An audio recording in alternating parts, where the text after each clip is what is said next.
In this video, I'll show you how to fold down the rear seats, the back seats of your Jeep Grand Cherokee from 99 to 2005.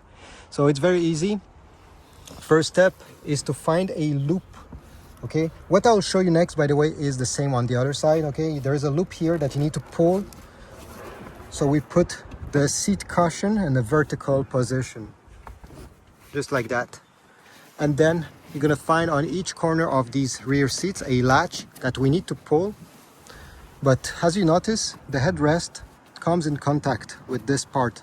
So we can remove the headrest. You see there's a latch here. Press on the latch and pull up on the headrest. Here we go. The headrest is out. Store it, do not lose it.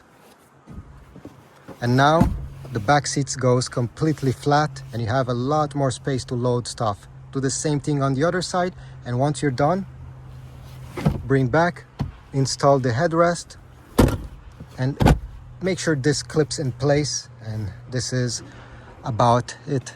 Please leave a like, but also a comment down below if it worked. I'm really curious. If you have any questions, please let me know, and I'll see you in the next video.